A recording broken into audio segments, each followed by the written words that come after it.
नवरात्रि की व्रत कथा। एक बार बृहस्पति जी और ब्रह्मा जी के बीच संवाद हो रहा था। इस दौरान बृहस्पति जी ने ब्रह्मा जी से नवरात्रि व्रत के महत्व और फल के बारे में पूछा। इसके जवाब में ब्रह्मा जी ने बताया, हे बृहस्पति, प्राचीन काल में मनोहर नगर में पीठत नाम का एक अनाथ ब्राह्मण रहता था। पीठत माँ दुर्गा का सच्चा भक्त था। उसके घर सुमति नाम की कन्या ने जन्म लिया था। पीठत हर दिन माँ दुर्गा की पूजा करके हवन किया करता था।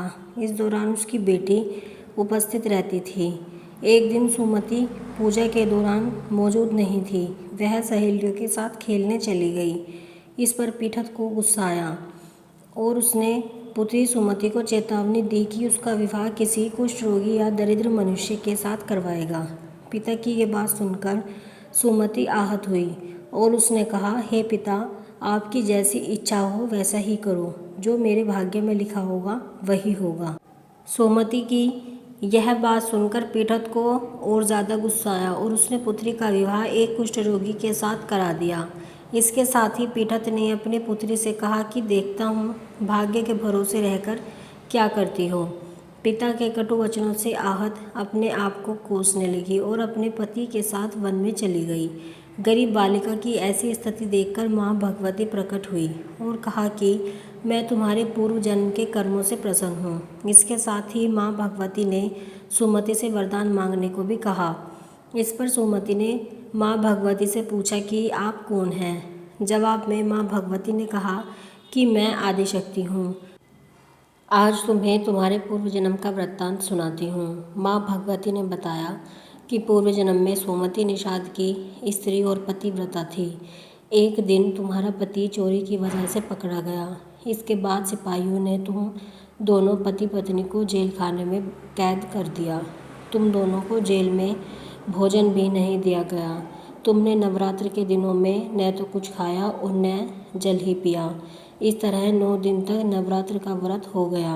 माँ भगवती ने आगे कहा कि तुम्हारे उसी व्रत के प्रभाव से प्रसन्न होकर मैं तुझे मनोवांछित वर देती हूँ। तुम्हारी जो इच्छा हो सो मांगो। माँ भगवती की ये बात सुनकर सुमति ने कहा, हे माँ दुर्गे, मैं आपको प्रणाम करती हूँ। आपसे विनती है कि मेरे पति के कुष्ठ को दूर कर दीजिए। माँ भगवती ने ब्राह्मण की बेटी की इच्छा पूरी कर दी। इसके बाद सुमति ने माँ भगवती की आराधना की। ब्राह्मण की बेटी की आराधना से खुश होकर माँ भगवती ने कहा कि तुम्हें उदाल्य नामक अति बुद्धिमान, धनवान, कीर्तिवान और जितेंद्रिय पुत्र होगा। इस वरदान से खुश होकर सुमति ने माँ भगवती से नवरात्रि के व्रत की विधि और व्रत के फल की जानकारी मांगी। इस पर माँ भगवती ने बताया कि चैत्र या अश्विन मास के शुक्ल पक्ष की प्रतिपदा तिथि से 9 दिन तक व्रत रहें। अगर व्रत नहीं रख सकते हैं तो एक समय का भोजन करें।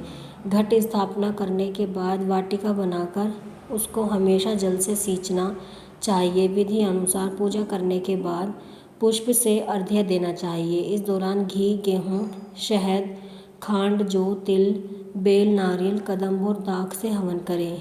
गेहूँ के हवन से लक्ष्मी की प्राप्ति होती है।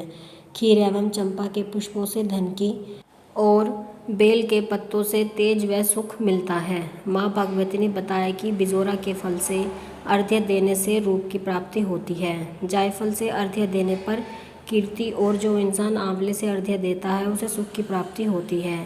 इसी तरह केले से अर्घ्य देने वाले को आभूषणों की प्राप्ति होती है। इस विधि विधान से होम कर यज्ञ की सिद्धि के लिए आचार्य को दक्षिणा दें। माँ भगवती ने बताया कि इन 9 दिनों में कुछ दान आदि दिया जाता है, उसका करोड़ों गुना फल मिलता है। ब्राह्मण की बेटी को विधि और फल बताने के बाद माँ भगवती अंतर्ध्यान हो गई। आप कमेंट में ज़रूर बताएं कि आपको ये कहानी कैसी लगी है। अगर कहानी पसंद आई है तो वीडियो को लाइक करें, शेयर करें और चैनल को सब्सक्राइब करें ऐसी ही कहानियों के लिए।